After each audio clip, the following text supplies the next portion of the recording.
Hey, Linsly, how are you today? Hi, David. I'm great. It's a beautiful fall day in Park City. As it is in New York City today. I wanted to have you on because you're somebody who doesn't have a lot of letters after their name, but you do know a lot about this longevity health span space. And you've spent a lot of time researching yourself and doing Yes. a lot of things on yourself and a lot of testing. And I thought it'd be interesting to just let people know sort of like what your experience has been, why you do this stuff, and what you've learned. Yes. Well, thank you. I am definitely excited to learn more about the longevity space because I think the promise of being able to live, the research that we see all the time now says something like you have a 50% chance of living to 114 if you're 50 years old. And so I'm 55, and I look at that as good news, bad news. I could live to be 114 years old, or I could breathe to be 114 years old. And I want to live. I want to thrive on that. I don't know that you'll have a choice, but I'm gonna bet on the upside. So that's what really drove a lot of thinking about this longevity space. My work background has been in e-commerce and in data, and so I'm really comfortable with the idea that you run a lot of experiments and you just see what works. And clearly the experiments you run on yourself could be higher risk, so you want to be temperate about that and make sure that they're research based and there's science behind them. But I think of this project kind of like lab you are the product, your life is the outcome, and it's your laboratory that matters most because it's not one size fits all. And with that as an approach, I look at the things I try to do on each of the pillars of health and see if there are things I want to try that I feel like the research is solid, it fits into my lifestyle and my choices in life.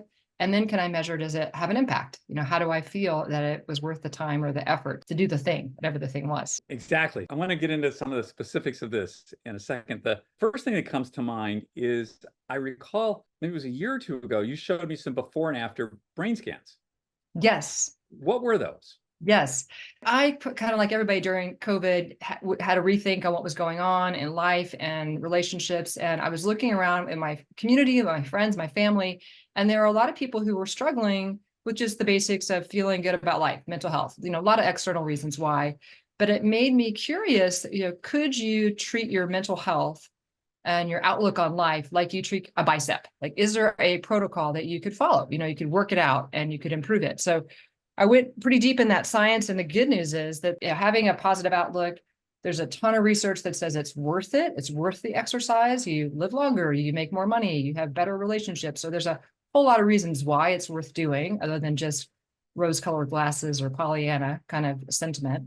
It's worth it. And if you get that in your mind, it's worth it, then the how becomes very similar to any other kind of health option set. There's diet, there's nutrition, there's supplements, there's physical fitness, moving, sleep, all those same things play into how you see the world.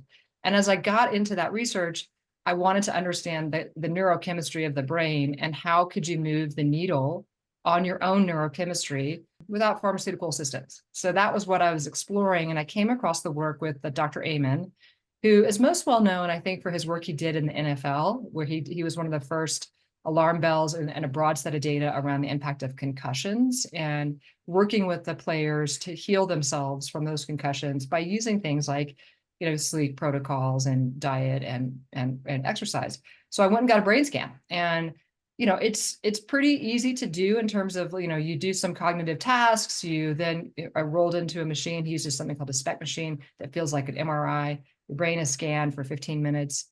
And then you do it as well in a meditative state. And when you do that, the scan shows where you're getting blood flow to your brain and where you are not. And when I looked at mine, there were like big dots of black holes. They looked like little, literally black holes on your brain that showed I wasn't getting blood flow to certain areas of the brain. And some of them could be due to like an injury when I was a child. I went on a slide head first and cut open my head. But the funny thing about it was like a palm reader. The doctor was looking at it saying, do you have trouble with spatial directions? And do you need a map a lot? It was like, turns out, yeah. Yeah. Ask my husband. I have to use a map all the time. So there's a damaged area there. Or, you might have adult ADHD based on this pattern. So a lot of things that they would look at. And then the recommendations were lifestyle levers. So they were things I could do that didn't involve a prescription. And it was everything from understanding sleep. So it led me on a journey to understand and identify that I had sleep apnea, to exercise, which I already do a lot and love. And so it kind of gave me reason to keep doing it, and then change up the type of exercise to removing alcohol. And I have worked in the wine business. I'm a big fan of a buttery Chardonnay, but I removed it. And in the course of the 12 months between the two tests, you could then go get my brain scan again, which I did. And all of those black holes were filled in. Like, it was stunning. They were filled in. The dimply parts of the brain had smoothed. And you could just look at it and see, oh, wow, I actually changed my brain. And that's a startling and compelling motivator to keep working on lifestyle levers. That's extraordinary. Talk to me about these interventions that you did.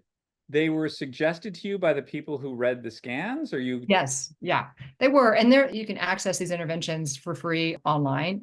I wanted the brain scan mostly because I wanted to see, could I measure change? I love being able to see, could I measure change?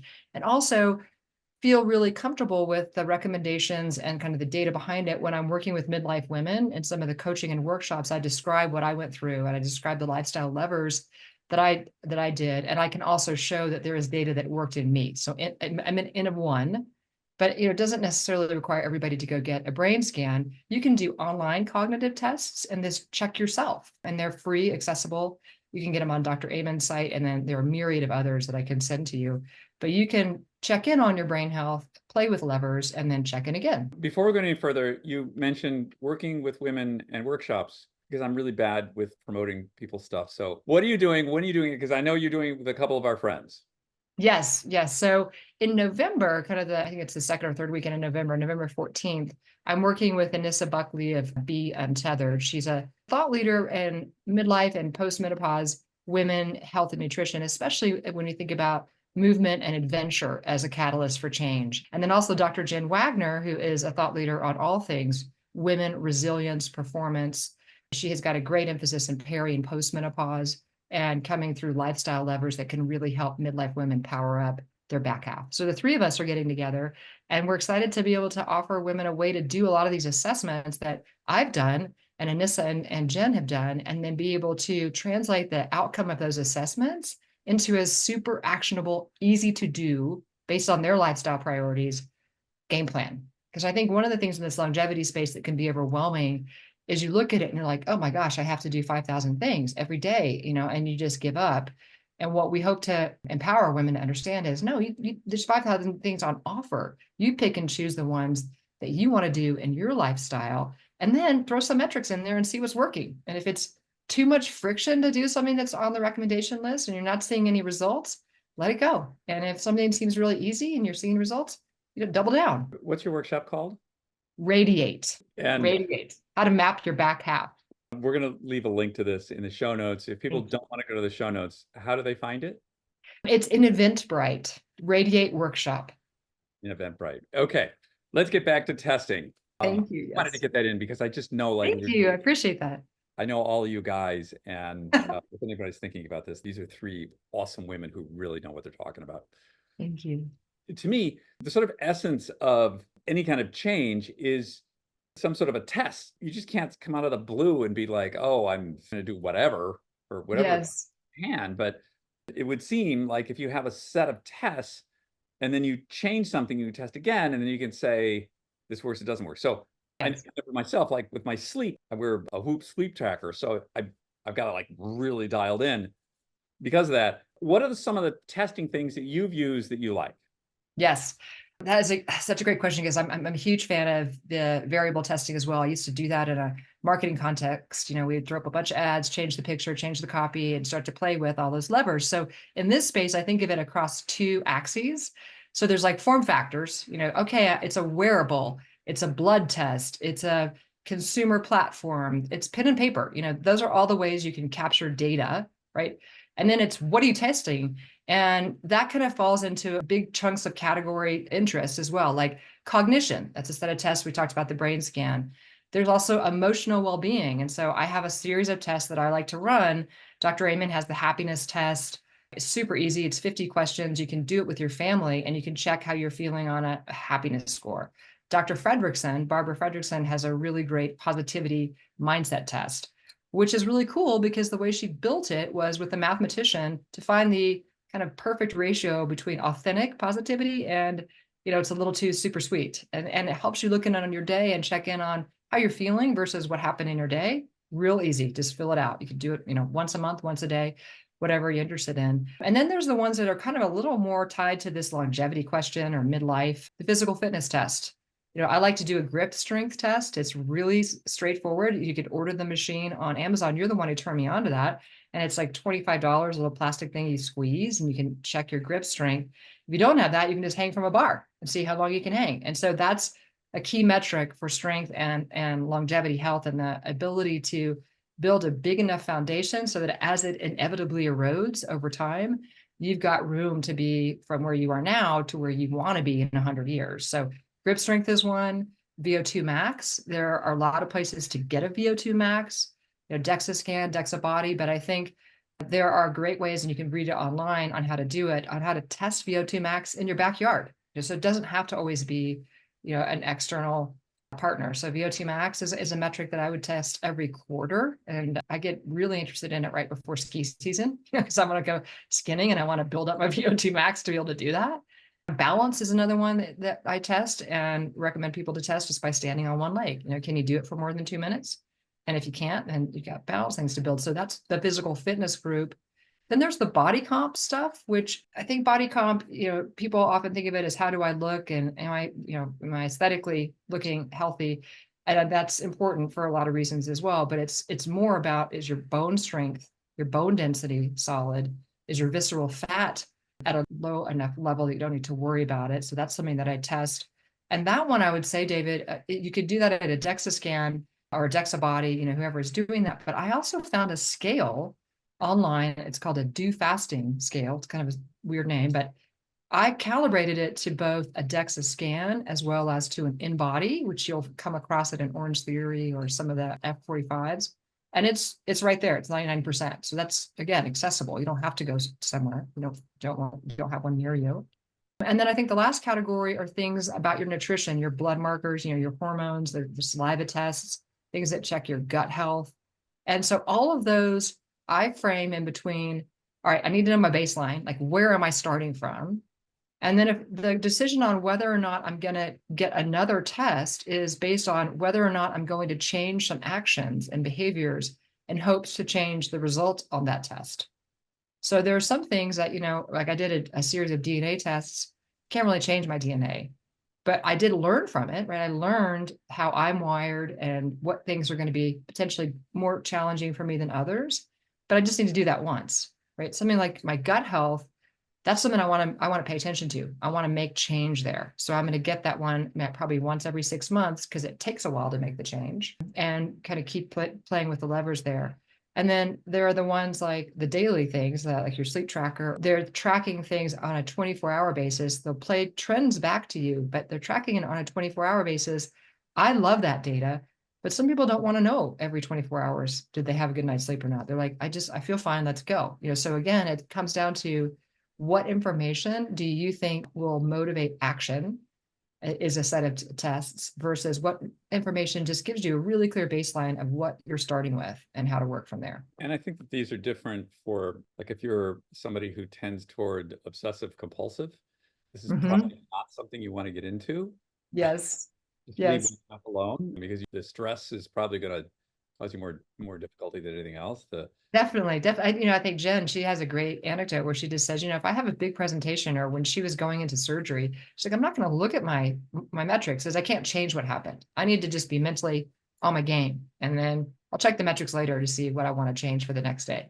And just a word on the grip strength thing, it's sort of a trailing indicator. So if you have strong grip, it means you've probably been picking something up. So it's not like an isolation, like if you just sit on your sofa all day and work on your grip, you're not going to squeeze the grip thing. Yeah.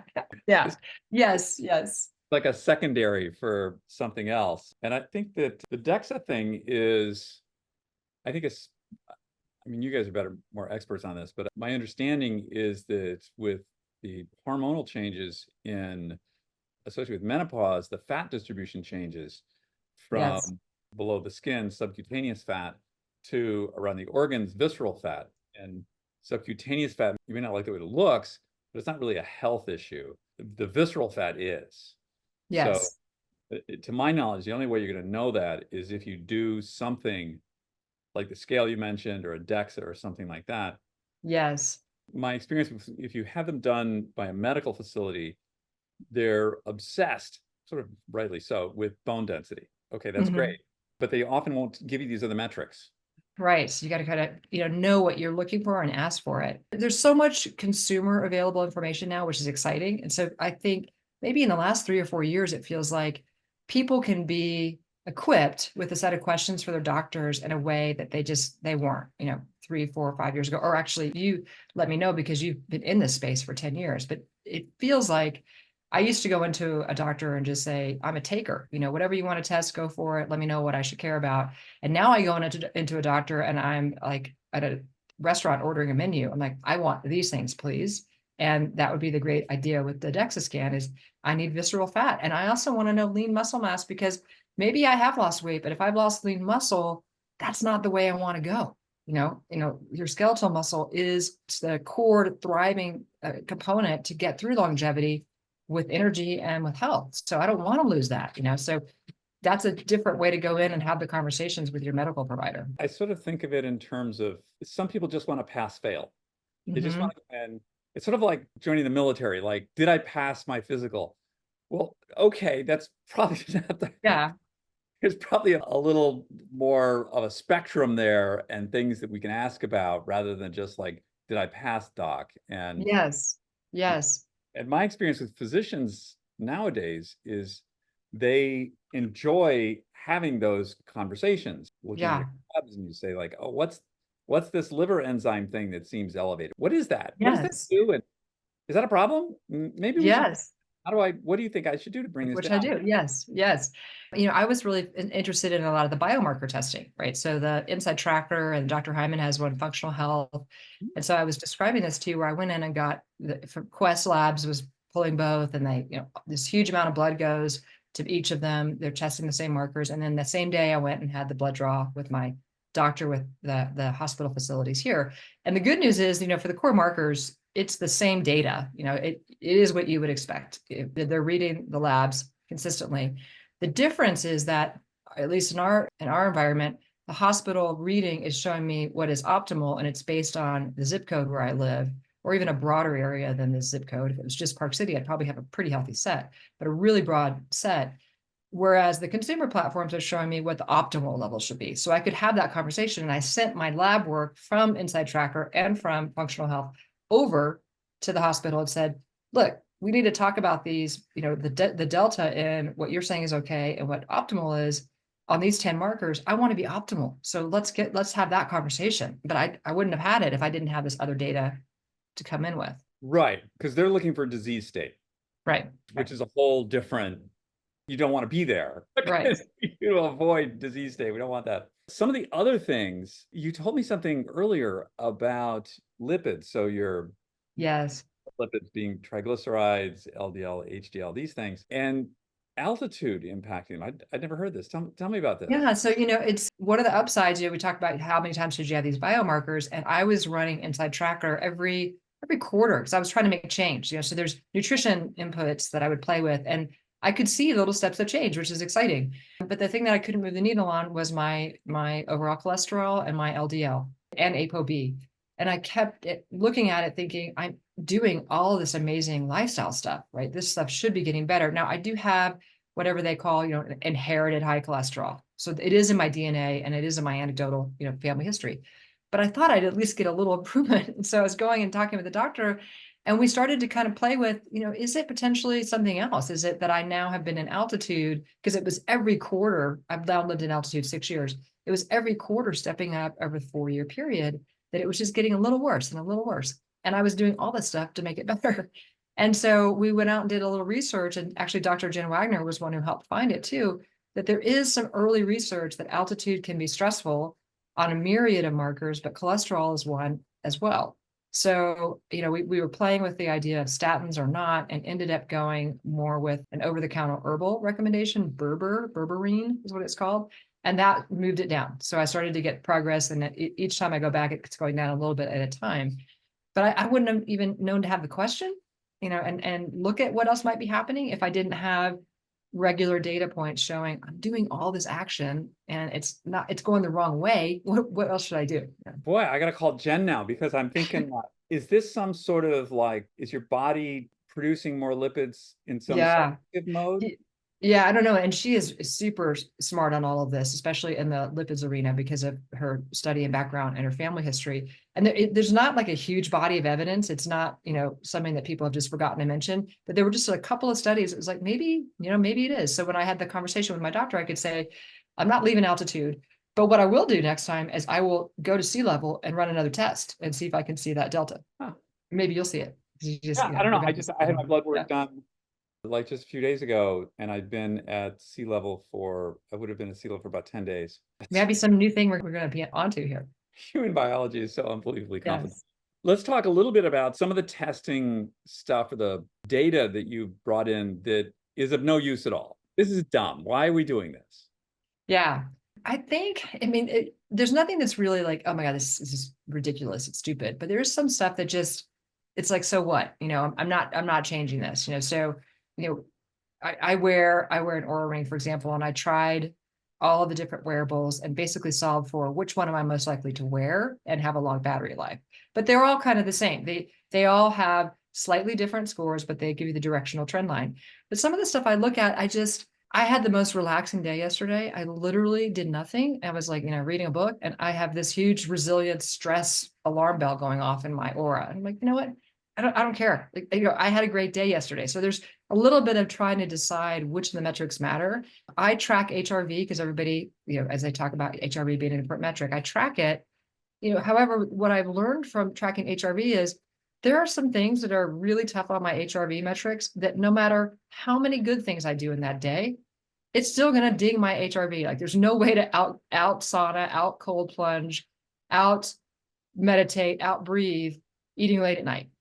Like if I eat late at night, I'm going to get dinged, even if I do all the good things. So at some point when I look at the metrics, it comes back to, is this even actionable? So I talked about the gut health one, for example.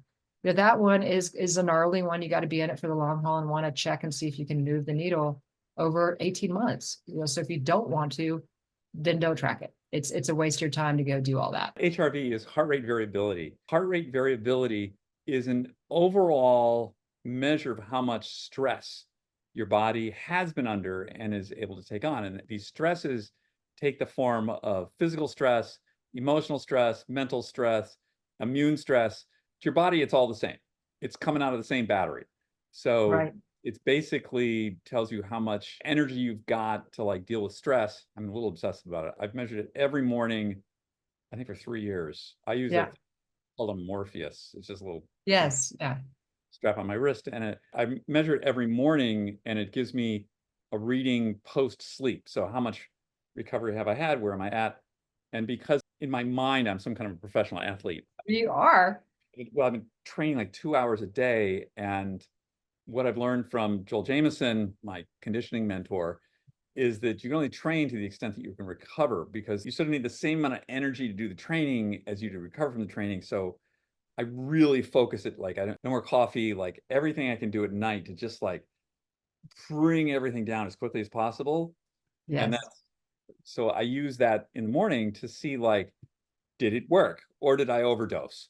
Yeah. And then how do you dial up your workout that day, right? You kind of look at do I have to like just sort of like, okay, we're not today. We're just like very, very slow because we got to pump a battery again, essentially. Yeah.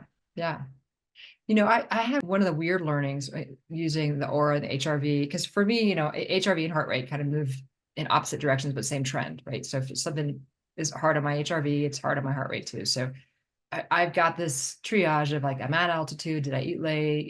Is there a glass of wine? And all the things that I know will bring it down. But one of the things I discovered that I never thought would matter was the specifics of what I ate.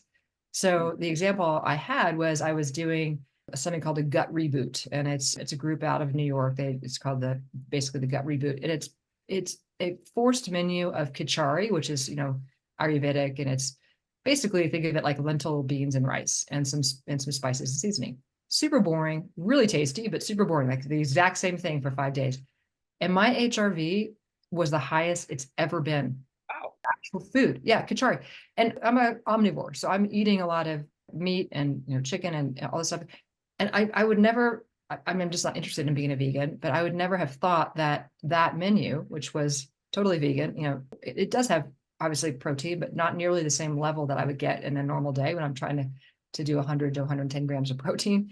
But it had the highest positive impact on my HRV that I've ever seen. This is where I find this stuff really interesting, because like if I ate that all the time, I would probably, I know Brian Johnson. So Brian Yes. Yeah. stops eating at 11 in the morning. Brian is pretty much a vegan. Yeah. The window between his last meal and sleep is like 8 hours. Yeah. I can see that though. I mean, I couldn't do that myself, but I stop eating, if I'm not in a social dynamic where we're going out to dinner, I stop eating at 4. I need to eat within about an hour before I go to bed. If I don't sleep well because I'm like hungry in the middle of the night and I have to sleep. It just points out like the differences and why I'm really radically opposed to non-qualified people being prescriptive about these things. Like some of the Yes. podcasting people out there will act like they have the authority to prescribe Yeah. protocols and stacks and stuff. And it's just like, Yes. I'm with you on it, which is why I think I keep coming back to this idea. It's lab you, yeah, that's what right. works for you. It's not only do the same tactics not have the same effect on everybody, but everybody has their own definition of a lifestyle, and one that they can sustain with joy. Like if you're doing all this stuff and you hate it, what life is that anyway? So you want to find the stuff that moves the needle that also fits with the way you want to live your life. That's right. The point here is not to put up more numbers on the board. Yeah. It's like, what are you doing with the Yeah. numbers? Totally. It's got to be a fun ride. You want it to be a long ride, but also a fun ride. Talk to me a little bit about some of the stuff. I know that you've done probably more of this stuff than any people I know. I mean, I know people who do a lot of stuff, but they have a lot of letters after their name and they do it. Yeah. I'm making up my own letters. The Linsly Laboratory. Right, Lab Linsly. So you experimented with HBOT. So that's hyperbaric oxygen therapy. You lay in a tube. What was the Yes. experience with that?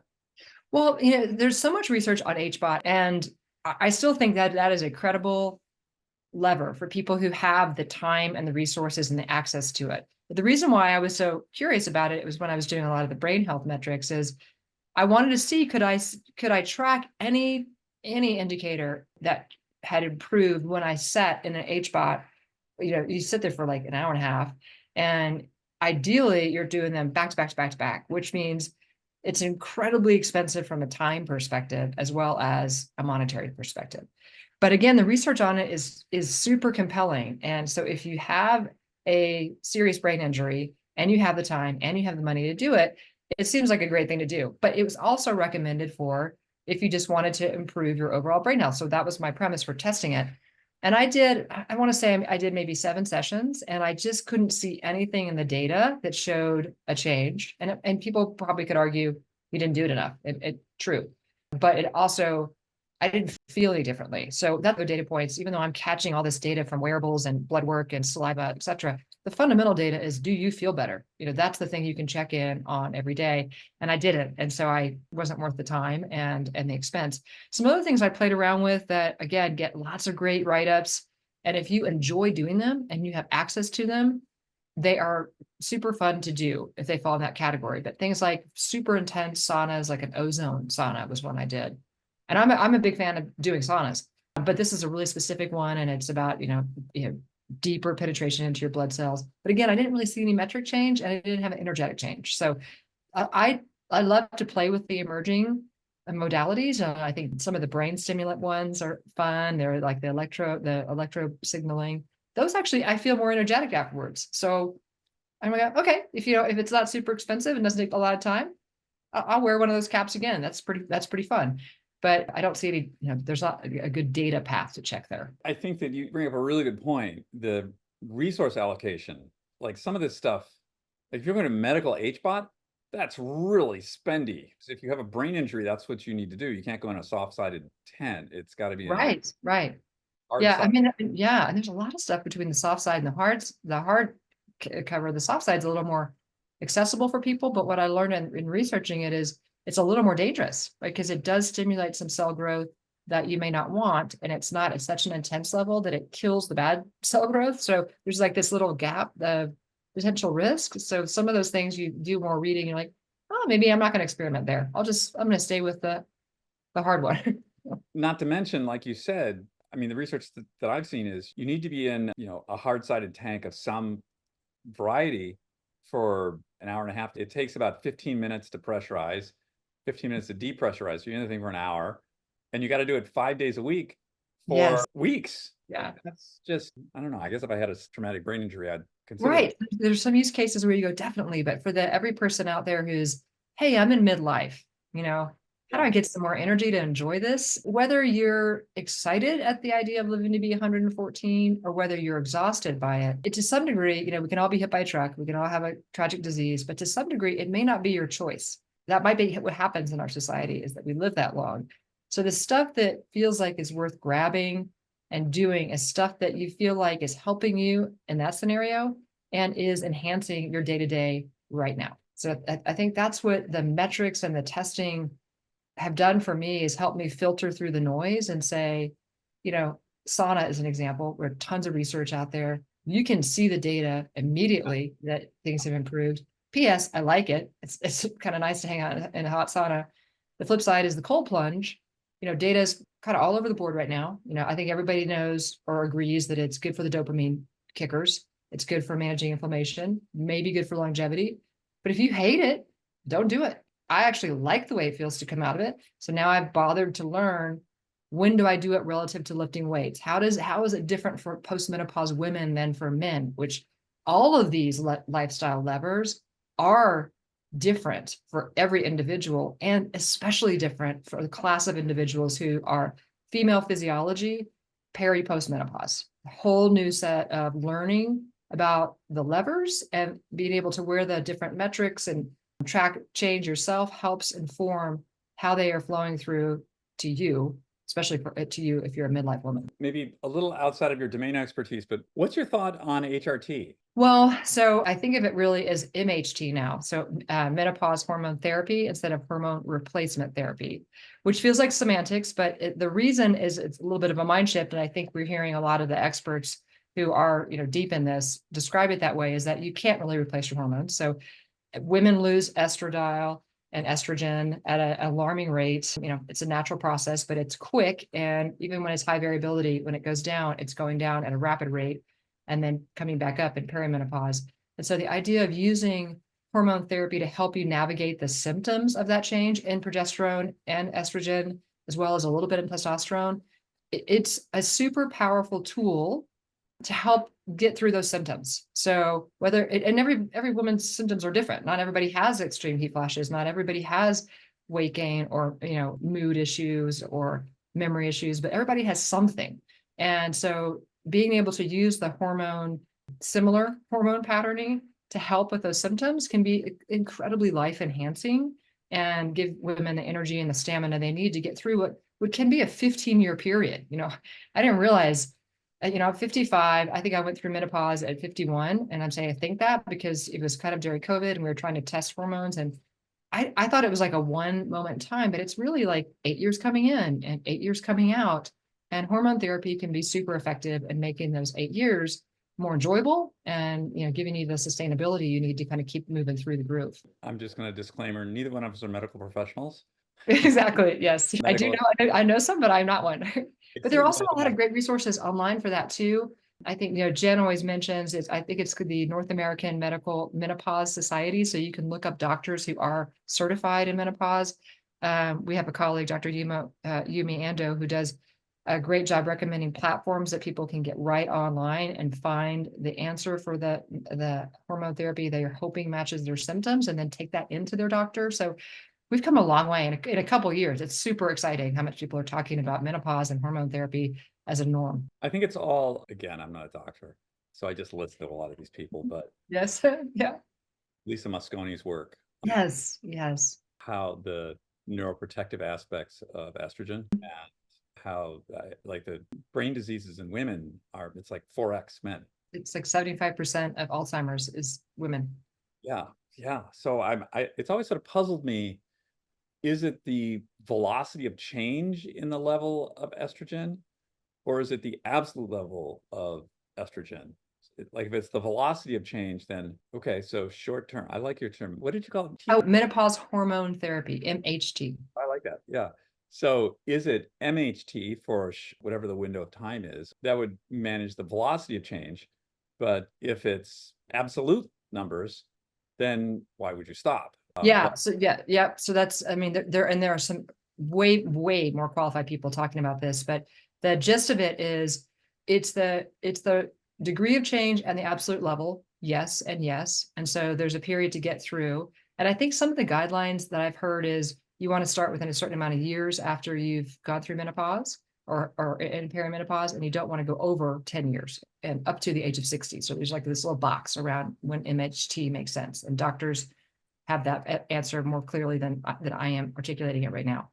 However, there is some kind of, some physiology that your body goes through to kind of help you balance out what you've come through menopause and recalibrate. So I think, the work on, I think that her book is called The Menopause Brain. She goes in great detail there about how you come out of this cognitive blur and you're in great shape. Your memory has returned and repaired. It doesn't account for the Alzheimer's connection point there. But the parallel she described is like they used to talk about baby brain, new mommy brain, pregnancy brain. And a lot of neuroscience then came out later that said actually women are rewiring their brain at a rapid rate. And so they come out of it as a net positive. And that's some of the research that's coming out now with the menopause brain is that you come out of it net positive. So I don't know the answer to why you wouldn't want to try to help augment the things that have been impacted by your hormone loss. I do know, though, Dr. Stacy Sims has done some amazing work on what sort of over-the-counter supplements, adaptogens, nootropics, things that are not potentially cancer-causing or harmful or anything, later in life. And she does a great job matching those to specific symptoms, cognitive, energy, heat flashes, too. So that might be a toolkit for women that is not dependent on a pharmaceutical intervention. Male physiology is like a lot easier. Well, all of But it's amazing to me. All of it's amazing. I look at all this stuff and you can't help but think, A, it's super cool. We have this science and this ability to understand what's happening and address it.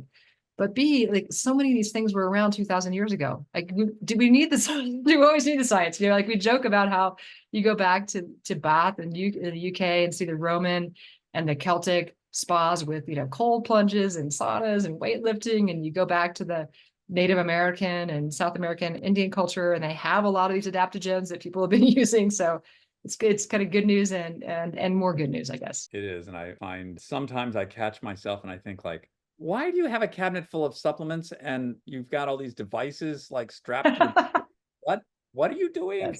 Yes. Yeah. All that, we put in like a new charger and we're trying to get our kids not to be on screens. And Chris is like, honey, why do you have all these chargers? Like, well, I've got the Apollo, I've got the Aura, I'm trying the Whoop at the same time. I've got the Morpheus strap. I'm like brain tap. I got to charge everything. It's a very patient man to live alongside this laboratory. Yes, my wife refers to my office in our place in Park City as the lab. That's right. At one point I was like growing stuff in there. Like it was just really. Yeah. But I mean, think about it. Like you've been in this space and kind of pushing on the door for, almost 10 years or more. And the amount of data that must be available now versus when you first got curious, talk to me about that. I just got asked by some financial people. They're interested in making money. So they're like, yeah, where should we stay away from and what should we do? And what I told them was there's sort of three things to think about. What's the input? What's the algorithm? And where you're getting the compute? None of these things like 10 years ago, they were still sort of like, oh, we're going to map the genome. This is going to be great. Oh, okay. Not so much, but yeah, small amounts of information there, but not really. I mean, what you see happening is a lot of the testing that you're talking about, it's sort of nibbling at the edges of this thing. So I just tried a thing a couple of weeks ago. What was it called? Zoe. So it's a continuous glucose monitor, and then you eat these terrible cookies that turn your poop blue, and they the sugar, and your blood glucose goes crazy.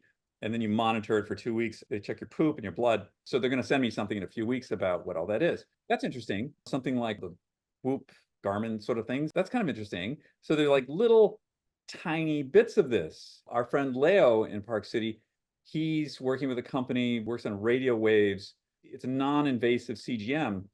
Oh, So okay. glucose levels non-invasively, continuously, but it can be for anything. Like you want to raise your magnesium levels, your protein levels, whatever. It doesn't, Yeah. they're just getting FDA approval on that. So just for glucose because of the diabetes market, but like that kind of a thing, and it's not much bigger than an Apollo. So that's kind Yeah. of interesting. So you'll be able Yeah. to, once it works, so you can have real time on a whole series, like you can have a Theranos essentially for real. Yes. So that's, Yes. you're starting to get these things. Gut is an immense mystery at the moment. Anybody who tells you they understand it is just making it up. It's super, you're talking trillions of critters in there Yes. interacting, doing different things. It was super complicated. And then Yes. the genetics, which and the epigenetics. So you've got like all these inputs, and you need to have ways of, that's why I started the conversation with the measuring, with the testing, because that's sort of the first thing. Like as the testing gets closer and closer to real time, Yes. which is really what you want, right? You want like Right. every morning, I just want to text like, do this, eat this, you got an issue here, go like see your doc about this. But in order for that to happen, you need an enormous amount of inputs, vast population set, of which then maybe there'll be 1,000 phenotypes, of which you're one. So for you, and then you have all this personalized data, and then you need compute the scale of which humans have not completed, that doesn't exist, to crunch this and tell you what to do. That will happen. So that's what I've told people is sort of the thing. And if I were somebody investing, what I would do is I would focus on the testing. I would focus on that. So the epigenetic stuff is getting more prescriptive. So you Yeah. can, like you and I can't get that level of stuff, but Mhm. a physician can now order tests that are much more like, hey, pay attention to this guy's liver, something's going on, sort of thing. So they're getting closer and closer to that. You're seeing the blood-based cancer tests are becoming, 3 or 4 years ago, they're pretty okay. Now, in fact, I would advise everybody to do that. Get Yeah. get a Yeah. Grail test, because Yeah. the downside is so small, and if you catch something, the upside is massive. And these things, and with the Grail test, large insurance companies are now taking them on board and giving them for free to their subscribers because they want to keep them healthier and alive longer. So what's going to happen is all this stuff is sort of going to come together. It reminds me of the way like the iPhone has a voice recorder, has a camera, it's got all this stuff on it. It used to be you would have a separate device for all these Right. things. They wouldn't talk to each other. They're just sort of this balkanized thing. And now it all sort of came together in this one widget. I think that's sort of where things are going. There will be some sort of like collection of this stuff, and there will be Yes. some sort of interaction with some compute AI that will probably have an off ramp to a clinician who gets an alert saying, Linsly, call me immediately. Is your diagnostic. Yeah. Yeah. I mean, it's probably going to be an Apple device though, because they've got all that data right now, right? Everything is plugging into the health app. I'm sure that's where they're going. So that's sort of like on the one side of it. On the other side of it, not just because of COVID, but because of a lot of other science that's happening, the speed with which things are able to come to market. So I know companies that what they do now is they will run an AI scan, like 10,000 molecules. So they'll Okay. say, okay, these molecules, how do they affect this? Do a scan on us. So they'll do that, and then they'll get it down to like 50, and they take 50 and they'll put them in a dish, and they'll do dish tests on them, see what happens there. They feed it back through the AI. This can happen. What normally take like decades, they can compress that down to a couple of months. Yeah. Immediately go to human trials, or they'll do an animal. They'll do like a mouse or something, check it out, make sure it's safe, and then they go to human trials. So a lot of the acceleration of what Mike Roizen calls shots on goal, as far as really affecting, like moving human lifespan to 115 from, where it is now, like about 78, Right. Yeah. that's going to require some other things happening. And there's maybe 4, 5, or 6 sort of areas that seem pretty promising. It'll probably be a combination of them, but the speed with which that can happen is vastly accelerated. I always tell people this analogy. Like, I grew up watching this cartoon called The Jetsons. Oh, And yeah. Yes. and the Jetsons, we were all promised flying cars. Yeah. I don't have a flying car. Where's my so Yeah. we're all sort of programmed to think like, oh, this is just sort of science fiction. This will never happen. No, it will. I think that one of the biggest arguments I can make for people going to things like Radiate or trying to take as good a care of themselves now as they can is because when these technologies arrive, you want to be in good enough shape that it works on you. Right. That you can action something on it. Yep. Right. Because if you're too far down the road, there's too much damage. Yeah. It's just not going to work on you. So you want to keep things really in as good a shape as you can, because when these things arrive, it's going to be like a key to the door. And you're not going to get the key if you've got some serious stuff going on. They're going to be like, no, that's not for you. Yeah. Yeah. That's not recoverable. Yeah. And I mean, it feels like as you talk that through, it's like that you end up getting quadrants of people, people who are interested in it enough to want to engage now, who can maybe qualify later. And then there's a whole quadrant of people you want to help think through the why, the purpose. Like, you and I are fascinated with the idea of living to 115 because interesting. Let's look at that data. That's fascinating. And there's some underlying why. And so there's a whole series of thinking about this work around longevity and this work around what you're trying to dial in and fine tune. It has to pay back right now so that people are enjoying their right now. And it has to help inspire the why going forward. Exactly. Like I said earlier, it's not about putting numbers on the board. So if you're going to be alive another 25 years beyond what you were thinking, why? Yeah. What are you gonna do? I mean, yeah. I think this is tremendously exciting, but for some people, it's less so. And I will say that the people that I know who really know about the sciencey stuff on this are very bullish on it. Yeah, that is fantastic to hear. I mean, that's upside, all over the place. And all of this testing, as you're thinking about, okay, 10 years ago, what was available, some of the stuff that we just do off the shelf now, like, oh, hey, my 14-year-old's having trouble with his stomach. I think I'll just order a food allergy test and I'll do it myself and I'll get the answer. I don't even go to a doctor, and the ability to self-serve your health information is so empowering, right? You can decide to do with it what you want. I will say, for you self-experimenters out there, make sure you asterisk everywhere. Yeah. This is not about, you can Google and Reddit, you can get yourself some pretty crazy ideas. Yeah. Whenever you're going to do anything, I mean, testing is one thing, taking actions, we had a well-known person suggest injecting bleach to kill COVID. Yeah. True. Yes. So everybody should have a medical health provider they're checking with. They do these things, right. Right. You can self-serve some information and self-serve some metrics, but you don't always self-serve the solution. I had an occasion, it was about 6 months ago, and I met Blix, Dr. Blix, who was what was she? She wasn't the Surgeon General. She was the head of the. Oh, I can't remember. She was the one who was standing in the background when he said that. And I came up to her and I was just like, so. How'd that go down? She was the action was, I just had to do it. Okay. Yeah. It's done. I'm here. Can we not talk about that? Can I just erase that memory, please? Fine. Build above it. Yeah. Yes. Yes. It was a bad time. What could I say? Yes. Okay. Wonderful. Thank you for coming on, and thank you for bringing this sort of like educated, what should I call you, a citizen scientist? I'll take it. Citizen scientist. Point of view on this about like, why are you doing this? What are you doing? What do you hope to get from it?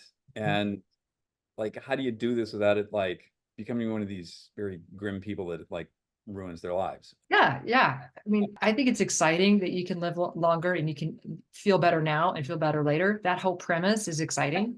What I am doing every day is for myself and my family. And I'm hoping I can share that out to as many people as possible who maybe don't have the time or the access to these things and can get, one reporter's opinion of how it worked to help them filter what's worth their time. And I think that's really valuable. One of my favorite things sort of out there in digital world is in the website Refinery 21, they have a thing called the money diaries. And they just talk about like, how do people deal with money? And I Yeah. think it's really interesting hearing people like, how do they manage like, there's all this wellness information. How do you manage it? And that's sort of what you and Dr. Jen Wagner are doing on your new podcast, right? It's called It's Time. Yes, it's called It's Time. And it's the premise of it is it's time for women to feel better right now and know how to feel better for the long haul. That's what we're trying to get to there, as well as give people a very quick synthesized version of the science and then practical how-tos that people pick and choose from based on what's important to them. Sounds good. It's called It's Time. That's your podcast. It's time. Yes. You guys are great. Thank you, David. So much, Thank you Lynn. for all of the great work you're doing, because we learn all this good stuff right off Super Age and right off Ages. So that's where I put it to work. Loops back to you. I learned from you guys too. Enjoy the rest of the day in Park City, and we hope to see you soon. Absolutely. Come back out here. Soon, in November. We'll be back. Yes. All right. Bye-bye.